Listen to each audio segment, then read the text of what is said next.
Willem Kroosma die zit hier bij u in de studio. En Willem Kroosma, ja, het is wat vieren, Willem, hè? Want de Zwartekuier komt eraan weer aan.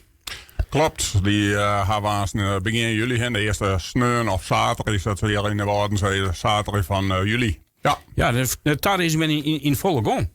Ja, we hebben juist zelfs met twee man onderwijswest via de stempelposten die we voor dit jaar weer maken gaan. We hebben een onderwijswest wat er al in komen, maar wat er al in nodig is en zo wat. Dus ja, een drukke dag juist er ik bij. Dus je bent er haast helemaal klaar voor?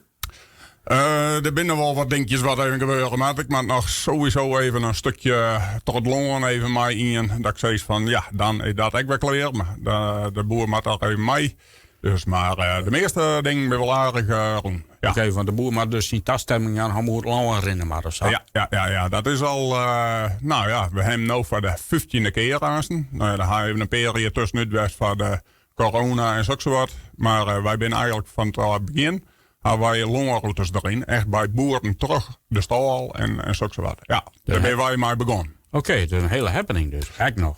Ja. Ik weet nog best van die boer werd ik als eerste dan om een stal. En de boer, hij zei, je maait er op een gegeven moment. Hij zei van, waarom maken die mensen hier bij mij jongens? Nou, ik zei, dat vind die mensen mooi. Ja. En hij zei van, nou ja, op een gegeven moment vooruit dan maar. Nou, de man die zei oneindig van het dag, hij zei, wanneer kom je in weg? Dus ik denk, dan had het wel goed verdiend. Ja. En dan ben ik, nou ja, bij diezelfde mensen ben ik wel wit te vaak hoe het hier in West. Maar dan geven we dit hier Nederlands. Oh, nee. Nou, dat vind ik wel spannend, denk ik, hè? Ja, want zij hinden wel eigenlijk wel voor de 15e keer hinden ze eigenlijk wel meiden van Wolt. Maar ja, ik zei, we gaan elke keer weer naar je routes. Dus dan kun je net altijd bij dezelfde persoon los. Oké, dus er in elke keer een oren route wil?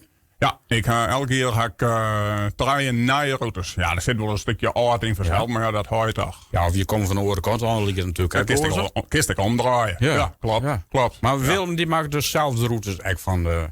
Ja, en daar ben ik verantwoordelijk voor. Ja, ik ga één keer gewoon toen, op vaker, dan heeft de route terug longen. En soms kan het op een gegeven moment net, want er is zoveel rijnwetter van. Maar ja, dat is juist nou ook wel weer horen naar dagen. Ja, dan kun je net oors, dan moet je de route omlezen. Ja. Dan is het net oors. Nee. Maar hier is wel de Zwartekuier, hè? Wat betekent het eigenlijk, Zwartekuier? Nou ja, kuier, dat spreekt voor zich. Ja. Dat is een loop. En Zwarde, dat is het rivierke, de grensrivierke tussen voormalige bisdom in de 16e eeuw van, even zien, mag ik net liggen, Utrecht en Münster. En dat is, en mij de tijd is dat een grens worden tussen, Noord-Eerst-Friesland of Kalmeland destijds en Akaspelen. Oké. Het ontstaat eigenlijk bij de Kukhernste veert en het rent eigenlijk onder de trekveert haast daar. Dat komt er eigenlijk. Ja. En nou heet het Zwartekuier. Dus het startplak is in Boetenpost, hè? Klopt. Je gaat naar startlocatie. Waar is die Willem dan? Ja, voor dit hier, en ik hoop voor de volgende jaar nek, dat wij op hetzelfde plak nou als dit nieuwe startplak starten kunnen. Dat is bij de voetbalkantine van de VV Boetenpost. Paulo Luijen, we hebben, en nog een stuk wat over van de voetbal, hebben een gesprek gewoon. En dat klikte gewoon. Hij zei, dat moeten we doen. Hij zei, dat doe ik voor het dorp en voor hem. Hij zei, dat moet altijd terug in. En nu gaan wij een stukje makkelijker qua inrichtingen. Want oors moesten wij altijd een tentdel zetten. Maar de hele zandtematiek. Ja. En keuken en catering en zo, dat moest er al bij. En dat hebben we nog net. Nee, dus dat is makkelijker voor je. En voor de meesten ook. Ja, en voor de VV Boetenpost, die hadden nou wat inkomsten van. Juist, ja.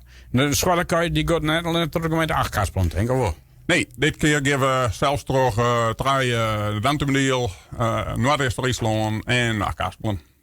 Ja, daar Boetenpost, dat leidt in naar Kaaspelen vanzelf. En daar moeten we even een slagje sowieso langs.